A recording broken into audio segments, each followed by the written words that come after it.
In the early days of television news, female anchors were a rarity, and there were a few Black or Hispanic reporters and anchors. But for the most part, it's different today. Now many stations have a racially diverse mix of reporters, and in Chicago, some Latinas have high-profile anchor jobs. People like Zoraida Sambolin. I actually feel that being Latina has been advantageous. Because, if you look at a city like Chicago and all of the large metropolitan cities, you have a large influx of Spanish speakers, a large influx of Latinos in general. Sambolin is the morning anchor for NBC5 Chicago. She started her career doing a Spanish language show on public television before going to CNN and then Channel 5.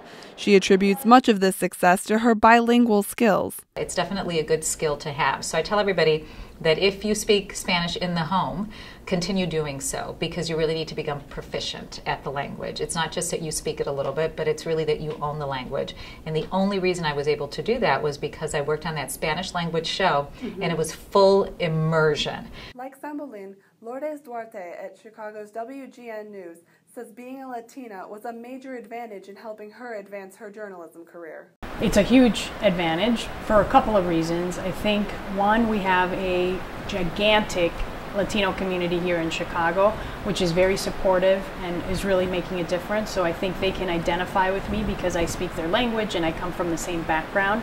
And I think number two, if you're a street reporter and you've been out on the general assignment beat and you go into a neighborhood and maybe people don't speak English or have a hard time with the language, it's always a lot easier for me to communicate with them. Duarte worked in a number of smaller markets before coming to Chicago. Like Sambolin, she says she did not face racial discrimination and says the key for all young reporters is perseverance in pursuing their goals. I think the main thing is just keeping your eye on what you want to do and what your goals are.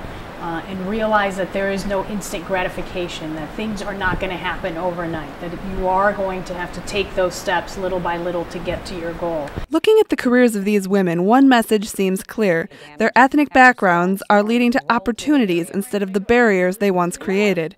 For Good Day DePaul, I'm Jessie Malloy.